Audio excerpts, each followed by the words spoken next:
Bonsoir à tous. Et merci bien Jean-Pierre d'abord pour l'invitation. Et merci à l'école de Grenoble et à vous tous que vous êtes là si nombreux. Et je m'excuse tout d'abord pour mon français qui est pas trop agréable, j'imagine. Je vais vous présenter quelques projets. Donc, comme l'a dit Jean-Pierre, je suis un ingénieur civil, en fait, qui travaille toujours en équipe, très souvent avec des architectes, évidemment. C'est notre intérêt. C'est vrai que c'est une façon de travailler suisse qui est bien placée dans le pays, c'est assez vrai, hein, je suis d'accord. Je vais montrer des projets avec, je pense, une seule exception, c'est des projets ou des réalisations qui suivent un concours de projets, hein, où l'équipe fait partie du concours. Ce n'est pas seulement des concours d'architectes, mais par team, donc architecte, ingénieur. Je commence la présentation avec un ouvrage d'art, un pont. C'est le tout premier, en fait, c'est le tout premier concours de projet qu'on a fait en 2003. Et on a eu la chance de le remporter. Saint-Médard, c'est l'endroit où c'est de la construction des ponts, c'est au canton de Grisons, donc dans la partie allemande de la Suisse. Et ça a été l'occasion pour nous, on sortait pas de l'école, mais on commençait à travailler, d'aller un peu se faire une culture, hein, dans ce canton sur les ouvrages d'art. Ici, on a travaillé avec Nicolas Bazergue, un architecte avec qui on travaille vraiment beaucoup. Et ça, c'est probablement le pont suisse le plus fameux de tous. C'est un pont de Robert Maillard, Salginato-Berbrücke, qui c'est pas loin du pont de Saint-Médard. Et là, c'est un autre pont de Maillard, dans une situation dans la même vallée dont on a construit, l'Engadine. Et c'est un pont de 1901, je pense. Qui est toujours là et marche très bien. Donc la situation est très, très similaire. Une grande plaine assez large, disposée est-ouest, donc avec des conditions magnifiques. Et ça, c'est en plan, c'était l'endroit du concours. Là, vous voyez, c'est Saint-Médard. Ici, il y a le fleuve Flats, qui descendait comme ça dans la vallée, qui rejoint le Inn, qui descend de Saint-Moritz. Et à cause de danger d'inondation dans le village, il a été ici, vous voyez, déplacé ou déchargé en partie. Non, détourné par un nouveau canal au long de l'aéroport. Au long de ce canal, il y avait donc l'exigence de construire 4 ponts. En fait, l'objet du concours, c'était de construire 4 ponts au long de ce nouveau canal. C'est des ponts routiers. Pour des voies, des pistes de ski, ski de fond, ou des petites routes agricoles. ça, c'est un peu la situation.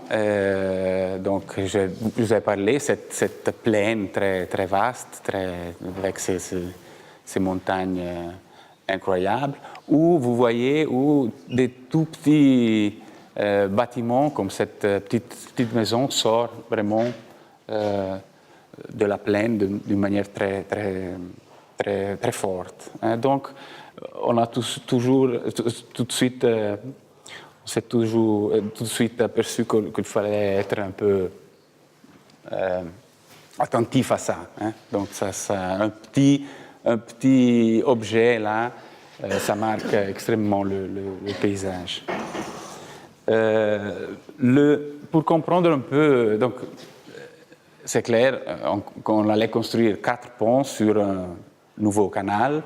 Et l'exigence primaire qu'on a décidé de prendre, c'était vraiment de construire 4 ponts, plus ou moins identiques. Ce n'était pas possible parce que les portées changeaient un peu, mais surtout les conditions dont le canal était bâti changeaient au long de ces 3 kilomètres de nouveau canal. Vous voyez, ça c'est la situation au début du canal. Le canal devait être creusé dans la plaine.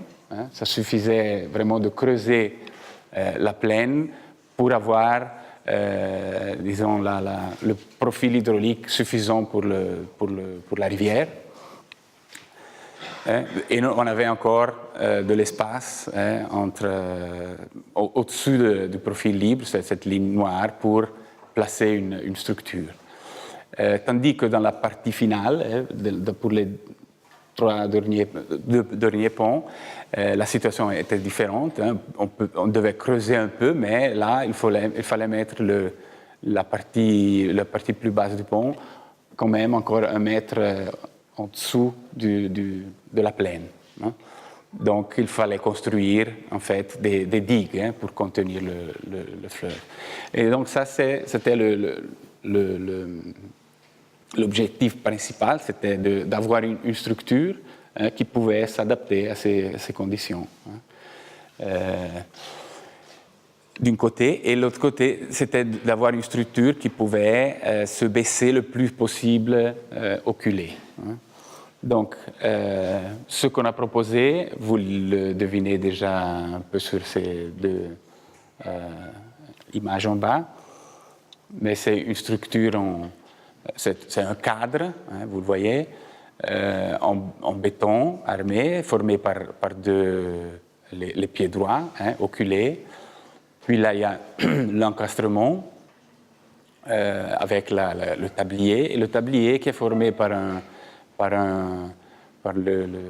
la dalle de roulement, qui est voire plate, horizontale pour le premier pont ou encourbée, qui est tenue en forme avec ces diagonales et le sous-tirant tendu, tout en béton armé. Le tirant, disons,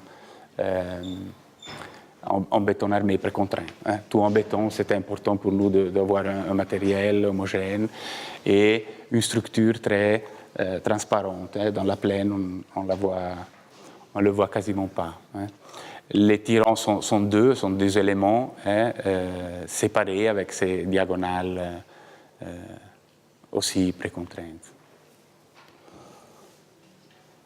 Là, vous voyez un des ponts plus incourbé, donc vers la fin du canal. La culée, l'appui, donc la culée, donc l'encastrement du tablier dans le pied droit, avec cet élément un peu que c'est formellement c'est un peu l'appui du pont. Les soutirants. Et ça, c'est le tout premier pont, donc avec la dalle de roulement complètement horizontale. Ça, c'est un projet d'une passerelle piétonne à Olten, donc plutôt urbaine, disons, qu'on n'a pas remporté. On a fait en 2006, mais je pense que c'est encore un ouvrage d'art, mais c'est une autre, disons, attitude plus liée à la ville. Donc on essaye toujours, évidemment, d'insérer ou de faire des projets d'ouvrages d'art qui s'insèrent dans un contexte totalement différent, c'est évident. Ça, c'était une passerelle piétonne, donc, à Olten, une ville coupée pour le Are, le fleuve de Olten. Vous voyez ici le centre, le noyau de la ville historique. Là, vous voyez, là c'est un pont, vous le verrez, en bois couvert, très ancien. Et là, il y a plusieurs ponts, entre lesquels il y a un pont ferroviaire ici. Je pense que la gare, c'est là-bas. Donc, il y a un pont ferroviaire qui passe sur le Rhône. Et nous, on devait construire une passerelle piétonne dans cet endroit. Ça, c'est un peu la situation. Le noyau du village avec ce pont couvert en bois et cette situation, ce pont ferroviaire très, très imposant, mais très, très beau aussi, avec ces consoles où, à l'époque, appuyait la première passerelle piétonne. C'était un treillis qui n'était déjà pas plus là quand on est arrivé. Donc, ici aussi, je pense que ce que a dirigé un peu le projet, c'était vraiment la présence du pont ferroviaire dans l'espace de la rivière, dans l'espace fluvial, avec cette poutre, la deviner un peu là derrière, très, très massive, à une certaine hauteur, qui n'était pas à l'auteur de plan de cheminement qu'on avait. Nous, on pouvait vraiment rester à la hauteur de la rive, avec le plan de cheminement. Mais on a décidé là de, en fait, mettre la structure dans le plan, dans la hauteur déjà occupée par le pont ferroviaire pour pendurer, non, comment dire, suspendre un tablier vraiment très, très, très mince, qui pouvait vraiment s'adapter à rester à la côte la plus basse possible. Là, vous le voyez un plan. Donc, c'est une poutre, évidemment, qui doit être... ne s'appuie pas sur les rives, donc elle est à une certaine hauteur, donc elle s'appuie sur deux piles et a deux porte-à-feu assez importants vers les rives, mais qui sont complètement libres, qui sortent un peu moins ici, mais plus sur cette partie où il y a aussi une attente de bus et ces choses-là. La longueur est de 100 mètres de la poutre, donc c'est une portée de 55 plus ou moins mètres, et des porte-à-feu d'une trentaine, 25-30 de mètres. En coupe transversale, là, vous voyez encore, oui, peut-être une coupe longitudinale du pont, ça ne montre pas grand-chose, mais le plan de la poutre en béton armé précontrainte, là, vous voyez, donc il y a une nervure supérieure en haut et une dalle qui est dans la partie inférieure, donc placée, en fait, dans la position idéal pour le porte-à-feu. En fait, c'est une dalle qui est la zone comprimée de la poutre. Pardon. qui est très, très mince ici, assez haute mais assez mince. Et là, elle s'ouvre, elle devient plus baisse, elle s'ouvre pour laisser la place aux têtes de câbles de précompression. La coupe transversale est celle-ci, hein, donc la poutre en béton armé en forme de T renversée et suspendue là de tirants en métal et un plancher en bois. Là, c'est un peu les détails constructifs. C'est un peu la vue hein, à l'intérieur de la structure. Vue depuis la rive.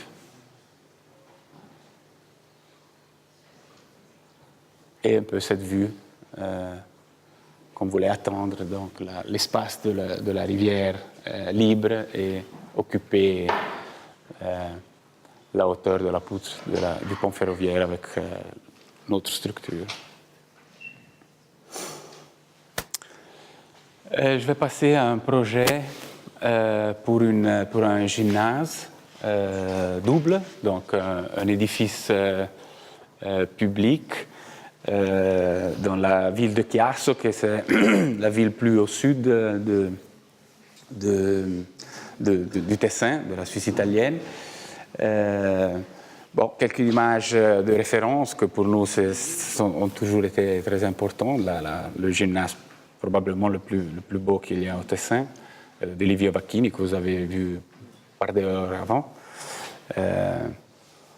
La National Gallery de Mies van der Rohe, hein, avec ce thème du socle, de l'élévation et de la couverture. Un gymnase à San Paolo de Mendes da Rocha, donc cette expressivité de la structure très puissante. Et encore un projet de Villanova Artigas, je ne sais pas si vous connaissez, c'est la faculté d'architecture de San Paolo, hein, au Brésil. Un bâtiment très, très, très impressionnant. Pour moi, c'est un des bâtiments les plus importants que j'ai jamais eu l'occasion de visiter. La situation est très, très urbaine, dans un quartier très public. Hein, disons, le terrain, le lot, c'était celui-ci, hein, où il fallait construire. À l'intérieur d'un campus très, très public, avec une quantité d'écoles. Ça, c'est une école maternelle. Ça, c'est une autre école, je pense, primaire. Ça, c'est une école, une autre école. Ça, c'est une école professionnelle pour laquelle on a construit ici le gymnase.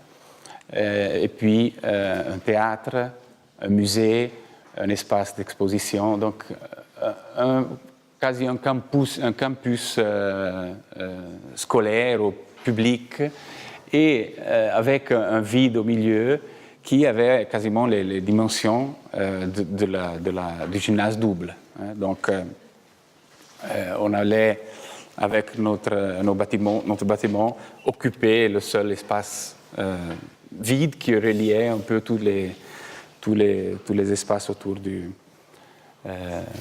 bâtiment. Donc, ça c'est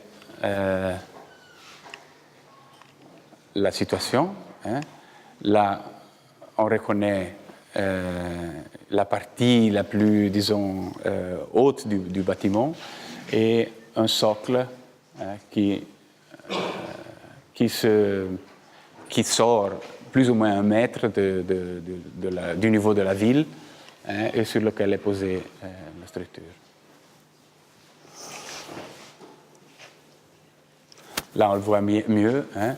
Le socle répond aux 4 différents... Là, ce bâtiment, maintenant, il a été déconstruit. Hein. C'était déjà en projet, mais malheureusement, il est encore là, mais il n'est plus là. Donc là, c'est un peu l'entrée. On monte pour une rampe ou pour un escalier.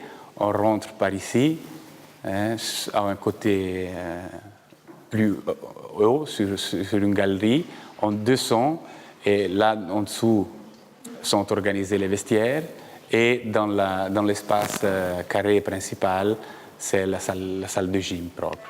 Dans cet espace ici, que ce socle qui sort de ce côté, qui a un rapport avec ce petit jardin avec des gradons, c'est les dépôts en fait du gymnase. Sur ce côté, c'est fini avec la façade, sur cette petite place. Et là, il y avait déjà une fontaine, une ligne d'eau, quand ils ont construit le musée, qu'on a en fait intégré dans le projet. On a gardé dans le projet. Ça, c'est la coupe un peu qui explique le projet. Donc, vous avez vu, on monte sur le socle avec la rampe ou un escalier. Là, on descend, il y a les vestiaires et la salle de sport est mise à peu près 2,5 mètres en dessous du niveau de la ville.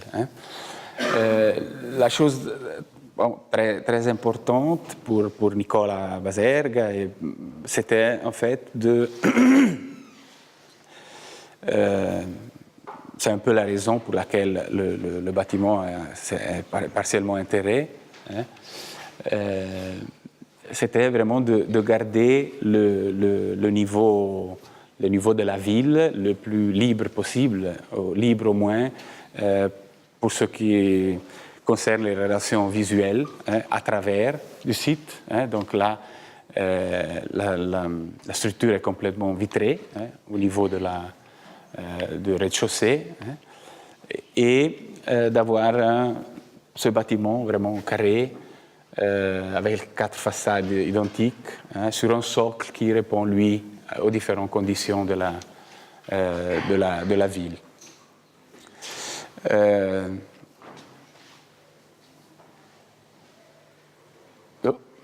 C'est pas ça. Ça, c'est la coupe dans l'autre direction. Bon, ça ne change pas grand-chose. Vous reconnaissez ici une structure, je vais l'expliquer après. On a de l'eau dans le sol. Donc, c'est une structure qui sert à garantir que le radier ne soit pas poussé vers le haut quand il s'agit. Donc on a essayé de placer le bâtiment le plus bas possible pour diminuer l'impact dans l'urbaine. Mais quand même, on avait une contrainte qu'on ne pouvait pas descendre à 5 mètres parce qu'il y a une poussée d'eau qu'il faudrait essayer d'éviter. Bon, ça c'est encore un plan. Ça c'est la maquette. Vous reconnaissez cette ouverture. Une chose, c'était les relations à travers un peu le bâtiment au niveau de la ville. L'autre volonté, c'était vraiment d'avoir les deux perceptions de la ville, ce qui se passe dans le bâtiment, et quand on est à l'intérieur, faire du sport, avoir la perception de la ville, évidemment. La structure porteuse, comme j'ai dit, c'est parfaitement carrée. Donc, c'est une grille de poutres en béton armé par contrainte, parfaitement carrée, 33 mètres plus ou moins de portée, qui porte sur les 4 façades de même façon. Donc, les 4 façades sont chargées exactement également. Vous voyez les poutres ici avec les câbles de contrainte qui se croisent. Évidemment, les câbles, il y a des câbles qui sont plus en bas et dans l'autre direction sont posés en dessous. Ces poutres, cette grille de poutres donc, amène les charges sur les façades, sur ces voiles de façade,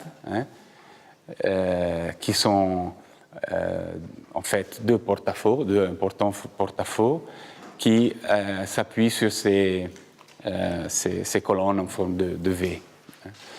Là, vous voyez un peu le fonctionnement du porte-à-faux.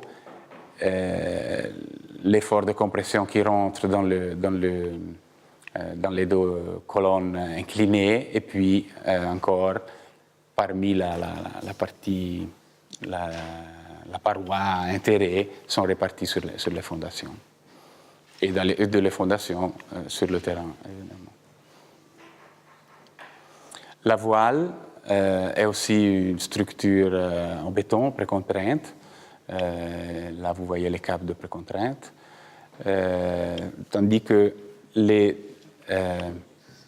colonnes en forme de V sont des structures mixtes, acier-béton. En fait, il y a deux tubes en béton, en acier, qui sont englobés dans une structure en béton. À l'intérieur des tubes passent toutes les conduites qui remontent sur la couverture. Donc, tout ce qui est électrique et les eaux pluviales descendent ou montent par les colonnes.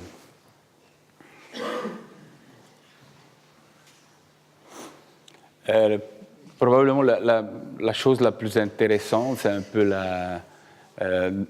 du point de vue structurel, c'est un peu la stabilité. Je montre cette image pour... évidemment, ce n'est pas exactement ça, mais si vous prenez une façade seulement, c'est clair qu'elle appuie au milieu, sur un point, sur une articulation, parce que c'est impossible d'encastrer cette paroi sur la petite partie en béton qu'on avait, non? Mais donc, si vous prenez une façade seule, elle n'est pas stable. Avec une charge horizontale, elle se renverse. Mais évidemment, si vous reliez deux structures articulées au pied entre eux, vous pouvez former un cadre. Et un cadre, une structure en cadre est stable aussi à un effort horizontal. Ce n'est pas évidemment encore exactement le cas qu'on a nous. Les façades ne sont pas dans le même plan, mais elles sont tournées à 90 degrés l'une par l'autre. Donc ce n'est pas encore exactement comme ça. Mais si vous imaginez...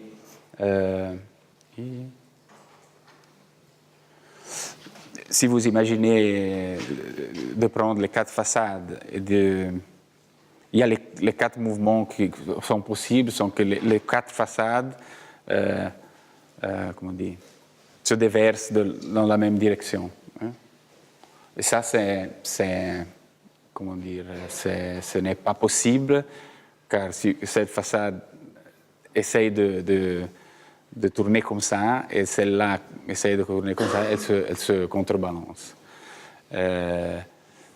Donc, la même chose, si vous prenez les deux façades opposées et vous les faites roter dans la même direction, elles vont s'appuyer sur la façade principale, sur les porte-à-faux de l'autre façade. Donc, ça, c'est pas possible. Mais si vous prenez les deux façades continues, vous les faites roter comme ça, et les deux autres peuvent roter comme ça aussi. Donc, elles ne sont pas empêchées de faire ce mouvement. Pour empêcher ce mouvement, il faut tenir cet angle qui se baisse, qui s'éloigne de celui-ci. Et donc, avec la dalle, en fait, la dalle qui est sur le toit, là en haut, c'est une dalle en béton, il y a deux diagonales qui peuvent s'instaurer et qui s'opposent à cette rotation. Là, c'est un peu le principe, mais le principe, c'est vraiment de la stabilité, c'est un fonctionnement en cadre. j'avais dit la problématique de la poussée de l'eau. Hein. C'est pour ça qu'on a résolu. Vous pouvez imaginer donc une poussée d'eau, c'était 1,80 m, quelque chose comme ça. C'est pas 10 mètres, mais c'est quand même de l'eau. Donc c'est une charge énorme et surtout sur un radier qui est exactement comme qui a la même portée de la couverture. Donc c'est 32 mètres pour 32 mètres. Donc il faut, il est pas rigide. Non. Donc là, qu'est-ce qu'on a fait? On a creusé deux poutres hein, qui creusent le bâtiment hein, en dessous du radier hein, et qui vont jusqu'à la fondation sous les quatre colonnes. Et dans le cas d'une poussée de l'eau, elle active le poids de la couverture, du bâtiment complet, hein, de la couverture, pour s'opposer à la poussée de l'eau. Donc avec ces poutres, on va chercher le poids qui est là hein, pour s'opposer à l'eau. Là, un peu des images. Là, c'est les colonnes en forme de V qu'on a préfabriquées sur place. Et on a posé avec des grues. Tout le reste a été bâti sur place. Là, c'est une phase du chantier où on va pas, où il y a l'échafaudage, non, oui, cette grande construction qu'on a construite pour construire la grille de poutres, hein, qu'on a bétonné avant de bétonner les quatre façades, pour la raison que on le voit ici, bon, ça c'est la structure un peu le coffrage. Donc on a bétonné les poutres avant, on a mis en tension les câbles hein, qui sont cachés là derrière ces armatures, et puis on a jeté ça après pour cacher les têtes des câbles de par contrainte. Ça c'est la structure juste après le décoffrage.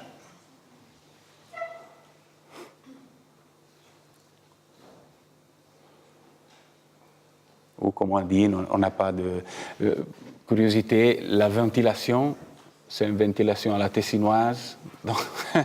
Non, c'est une ventilation mécanisée.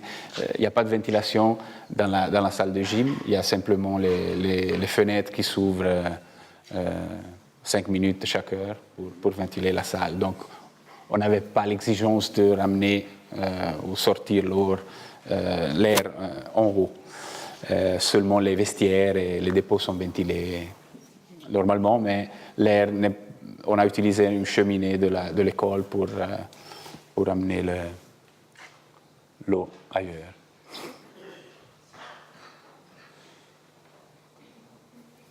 Ça, c'est la partie de l'entrée, hein, cette grande terrasse qui donne sur la place maintenant. Image de la nuit.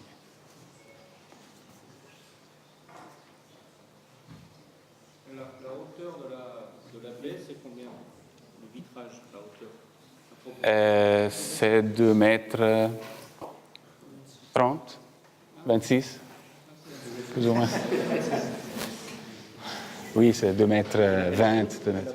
La poutre, c'est 4 mètres. 4 mètres? Ouais, 3,90. Ouais. La salle a une hauteur de 7 mètres 50, je pense. Ouais, vide encore. Et les poutres ont une hauteur de 1 mètre 20 ou 24, je pense. Ouais. Ça, c'est un peu la galerie d'entrée. Hein. Les deux salles de gym ne font pas un carré, donc on a le dernier module qui est servi pour faire cette galerie, ce passage public pour voir la salle et pour garantir l'entrée des vestiaires ici. Et puis pour rentrer dans la... Et en fléchissement, la variation du fléchissement. De quoi? Des porte-à-faux? Oui, en fait, je suppose que ça Oui, c'est très rigide en fait. Je ne me rappelle plus, mais c'est de l'ordre de quelques millimètres. Ouais. Non, disons, les voiles de façade sont très rigides. Elles sont précontraintes justement pour qu'elles ne fissurent pas, hein, même dans le cas de neige. Donc on les a précontraintes pour maintenir la voile dans l'état non fissuré, de façon à être très rigide. Hein. Mais non, il y a c'est clair qu'il y a un peu de mouvement, il y a, hein, parce que les parois sont toujours exposées à l'extérieur, donc elles sont froides. En hiver, elles sont très froides, mais ici, elles sont connectées avec les poutres. Donc, si vous pensez en hiver, la partie haute de la poutre, hein, elle ne peut pas se raccourcir parce qu'il y a la dalle qui est chaude à l'intérieur, qui est toujours à 20 degrés. Mais la partie inférieure, ici, de la poutre, elle peut tomber à moins 5, donc elle se raccourcit. Donc, de coup, la partie haute reste la même, la partie inférieure de la voile se refroidit et ça engendre une déformation, hein, sur l'angle du porte-à-faux. Ça, vous le calculez? Oui, plus ou moins. On essaye. Non, mais en fait, c'est très rigide. C'est pas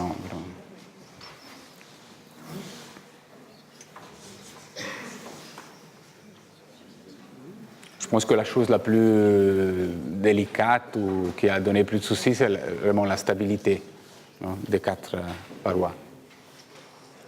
Aussi, la grille de poudre n'est pas trop importante. Ça, c'est le seul projet dont je vous parlais qui n'est pas les idées de concours. C'est une maison moins urbaine, donc à Gordo, c'est un village près de Locarno, pas sur la plaine de Magadino, mais qui donne sur le côté de la vallée, qui donne sur la plaine de Magadino. Ça, c'est un peu la situation. Donc, c'est la colline qui est préconstruite maintenant, qui va être construite, mais avec les présences des petites maisons rurales. Ça, c'est le plateau qu'on avait, en fait, un terrain très, très, très joli, la pente qui descend, qui forme un petit plateau, et puis ça redescend.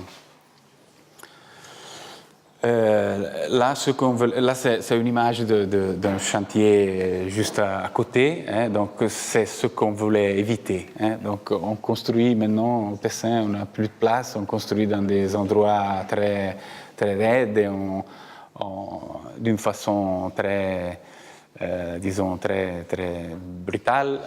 On excave, et ça, on voulait vraiment éviter. Donc le projet, c'est un projet le programme, c'est une maison classique pour un couple avec deux fils sur ce terrain. Ça, c'est le projet. Donc c'est une maison très, très allongée,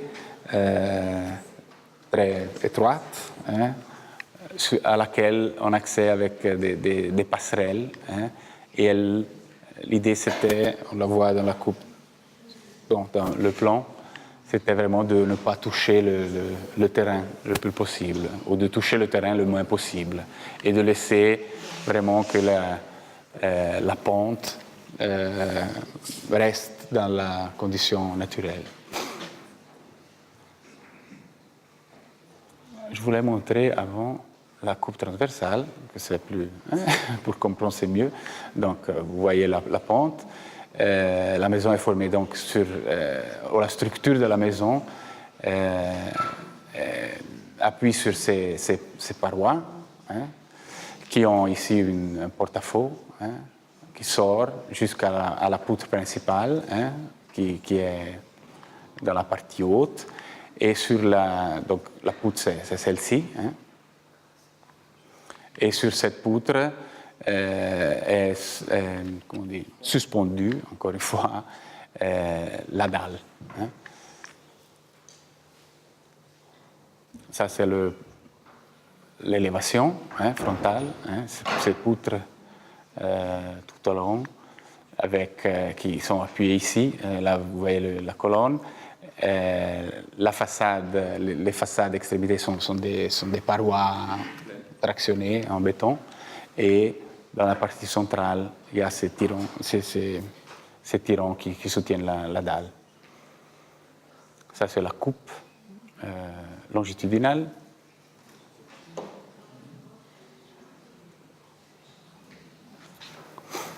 Et ça, c'est une vue de la construction. On accède, comme je dis, avec ces passerelles qui ne touchent pas la maison. Donc, on monte sur les passerelles pour monter sur la maison.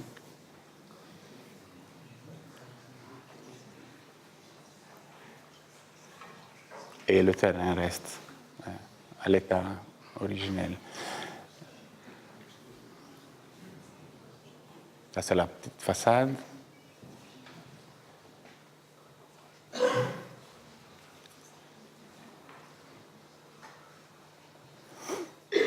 Ça, c'est la colonne interne. Et ça, c'est l'entrée.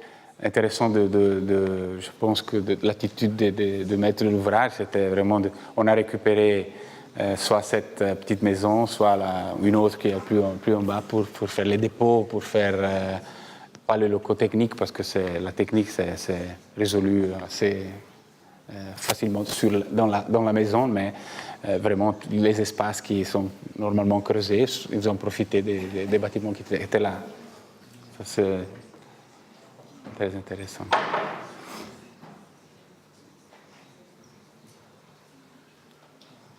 Et ça, c'est la petite marquise pour les parkings.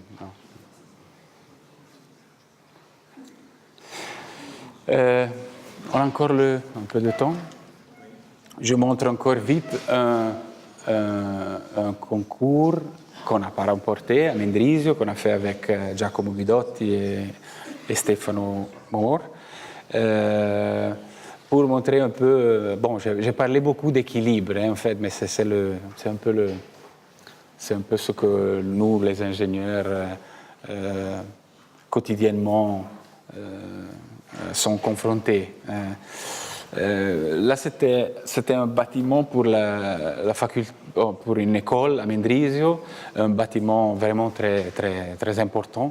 Vous voyez, de 150 mètres de long et quelques 30 de largeur, sur les voies de la ferrovie. Là, vous imaginez, il y a la ferrovie où il fallait avoir une façade très, très fermée, parce qu'au long de la ferrovie, c'est pas encore clair pourquoi, mais il y a des matériels aussi dangereux qui circulent, et donc le maître d'ouvrage voulait que la façade soit une façade très, très fermée, en fait, ou avec pas des activités directement sur la plaine. Le bâtiment, c'est donc un bâtiment en cour, que vous voyez ici, avec la cour centrale, deux lignes assez étroites, et en fait, l'objectif, avec un sous-sol, et avec la volonté de vraiment porter la façade, on verra comment, mais sur les 150 mètres de long. Ça, c'est un plan. En fait, c'est vrai, la façade, elle est appuyée ici, ici et ici, mais les dalles ne sont pas en une structure supplémentaire. Vous la voyez ici, ces colonnes qui sont mises exactement au centre de la dalle. Ça, c'est une coupe longitudinale. pour donner un peu les dimensions, ça c'est une coupe transversale, hein, le bâtiment, avec les deux façades percées, avec des petites fenêtres où rentre la lumière, mais avec vous voyez cette structure, cette colonne qui est exactement à la moitié de la largeur de l'aile du bâtiment. Ça c'est un peu plus en détail, hein, une aile du bâtiment. Donc on a mis une colonne et on a mis des dalles, hein, qui sont avec des porte-à-feu assez importants, c'est 4,5 mètres. Donc on a la partie centrale qui est plus épaisse, et puis dans la partie, on a allégé le porte-à-feu dans la partie latérale où après passent toutes les installations techniques avec un feu dans Holboden. Bon.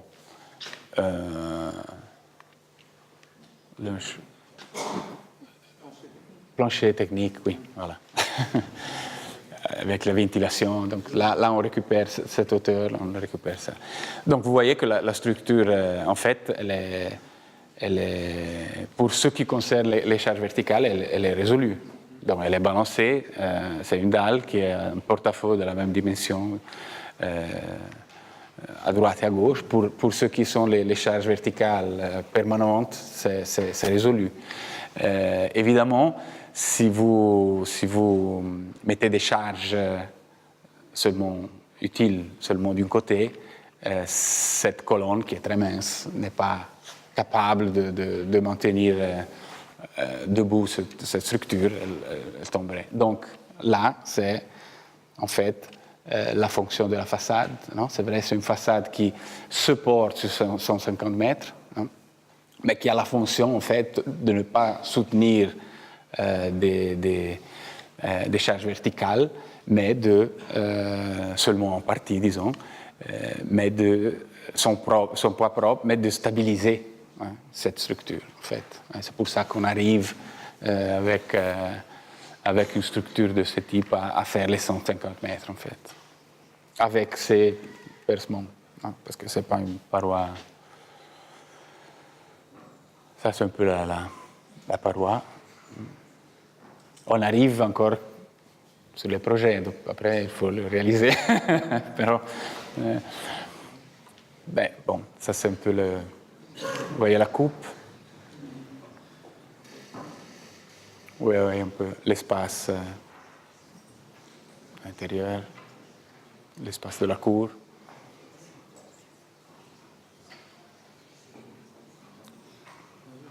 Un peu le bâtiment complet. Je veux terminer avec un projet un peu particulier, qui a une histoire un peu particulière, mais que j'aime bien ça parce que j'ai reçu des photos juste avant Noël. C'est de la construction de la structure construite, que je n'avais pas accompagnée, mais que je trouve assez impressionnante. Bon, l'histoire commence, donc c'est un projet qu'on a fait avec un architecte du Paraguay, c'est Javier Corvalán.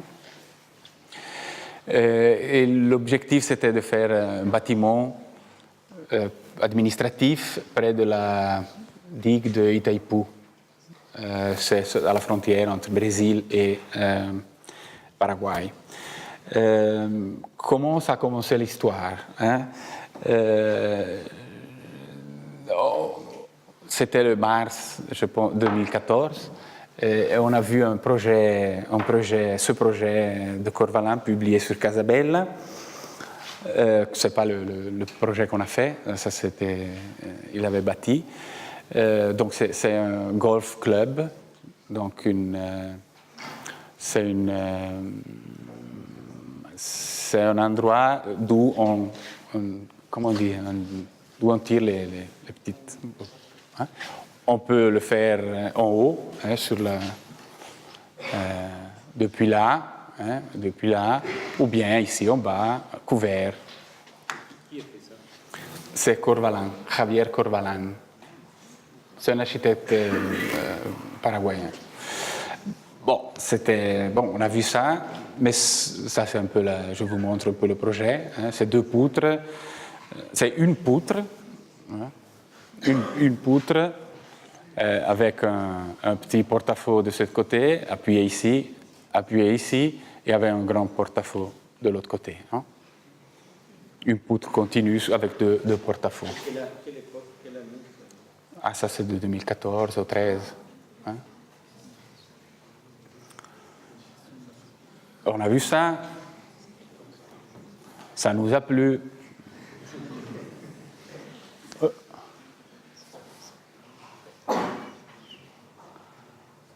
Bon, on a utilisé souvent pour montrer un peu, mais après on a vu ça. Hein? Hein? Ça c'est lui, avec la maquette. Hein? Et là on s'est aperçu que c'était pas... Bon, on s'est aperçu que c'était intriguant, c'était intéressant. Donc cette maquette, c'est 2 pièces, évidemment. C'est une poutre qui appuie ici et qui appuie sur l'autre poutre. Hein?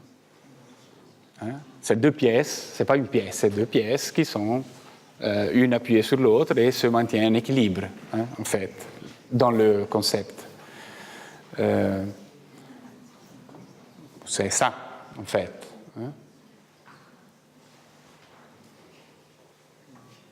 Ou c'est ce système ici, en fait, hein? Une articulation. Et quand on regarde ça, nous, comme ingénieurs, on se dit, OK, ça c'est pas encore une structure, exactement, c'est un mécanisme. Donc, cette structure-là, du point de vue structurel, statique, n'est pas stable. Hein? Il suffit de mettre une petite charge ici ou ici, quelque part, que la structure collapse. Hein? Avec cette rotule-là, si vous marchez sur la poutre, elle n'est pas stable, en fait. Hein? Et ça nous intéressait, parce que c'est vrai que probablement on n'y avait pas pensé, nous. Hein? Quand on a vu la structure, on pensait, bon, c'est une poutre longue, continue, avec 2 porte-à-faux. Ça nous a intéressé et nous avons un peu joué, hein, avec ça.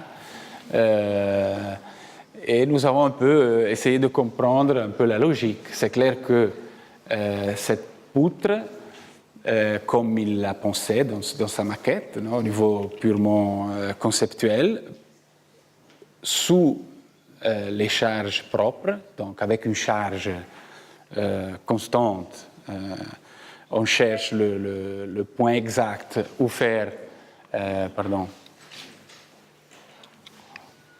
on cherche le point exact où mettre l'appui, l'articulation, et ça marche, ça fonctionne. Hein. C'est clair que dans l'usage, ce n'est pas possible, hein, parce qu'il faut tenir en compte que vous pouvez avoir une charge plus grande, par exemple, sur les 2 porte-à-faux, hein, c'est un peu l'image ici, hein, et alors le point d'appui idéal serait ici, hein, des 2 poutres, ou bien vous pouvez vous pouvez avoir la charge utile seulement entre les deux appuis et plus faible sur les porte-à-faux, que le point d'appui doit être ici. Donc les 2 poutres doivent être capables d'être en équilibre dans les 2 situations. Mais en fait, ce serait possible de construire cette structure en sachant l'intensité des charges utiles ou variables par rapport aux charges permanentes, avec une superposition des deux parties de la poutre. Hein. C'est-à-dire là, l'articulation peut bouger, en fait. Ce n'est pas ce qui a été réalisé. Hein. Et là, Et là, je vous montre un peu comme c'est avec ce gamme, c'est une... là, c'est le cas, en fait, où il n'y a pas de charge variable par rapport... Il n'y a pas de charge variable, donc il y a une articulation. Là, c'est si les charges variables sont par rapport au poids propre de 20% plus grand, vous devez avoir une superposition de cette ampleur. Et là, si les charges utiles sont plus importantes par rapport au poids de la structure, c'est évidemment encore plus long ce trait que doit être la longueur de ce trait. Et ça, bon, on peut l'expliquer avec aussi les diagrammes des moments et tout ça. Bon, nous, on s'est amusé beaucoup et on a fait aussi des autres considérations et on a écrit à Corvalin. On a dit, Corvalin, merci pour nous avoir donné ce plaisir de comprendre un peu ça. Non? Et bon, il était très content. Et puis, quelques mois après, c'était à la fin de l'année, il a été invité pour faire un concours de ce bâtiment administratif au Paraguay. Et il nous a appelés et il nous a demandé, est-ce qu'on fait ensemble ça? Oui, bien sûr, on a dit. Et là, je pense que c'est un architecte qui travaille beaucoup aussi dans l'expression sur exprimer cet équilibre de masse, une équilibre l'autre. Et je pense que dans ce projet qu'il a fait, ça c'est le projet du concours. En fait, c'est un bâtiment divisé en deux parties. Ici, c'est encore le projet du concours, mais ça a changé un peu. Mais vous voyez une aile ici plus épaisse et une aile de l'autre côté plus mince, avec un vide central où il y a les rampes qui remontent. Une structure verticale qui arrive jusqu'à la fondation. Puis vous devez imaginer que ces poutres, elles tournent et elles vont jusqu'ici. Et là, au niveau de la toiture, il y a une poutre transversale qui relie les deux. Donc, il y a ces deux bâtiments qui s'appuient l'un sur l'autre. Je vous montre la coupe transversale.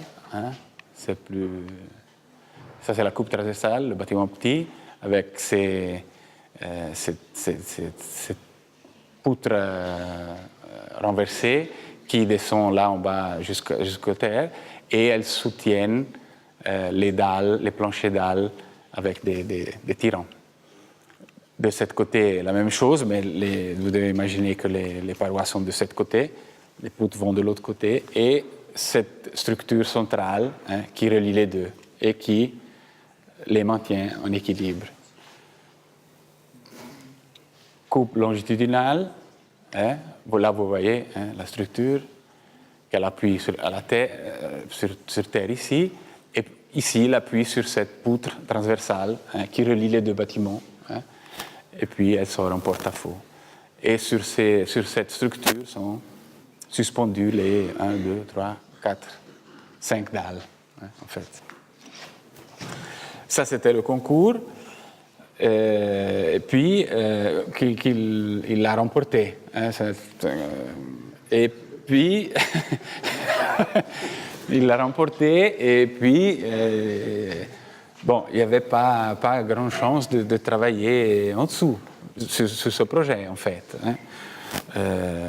Pour une question très, franchement dit, économique.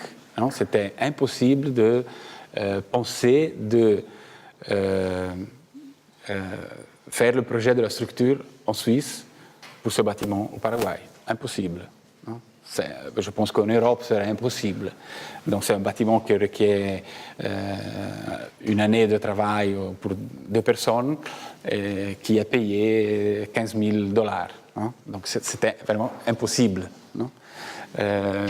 Donc, il a dû chercher des ingénieurs là-bas. Ce que nous avons fait, c'est un peu essayer de donner les dimensions. On a fait un prédimensionnement et on a donné les dimensions des poutres, mais pas en disant très bien ce qu'il y a dedans.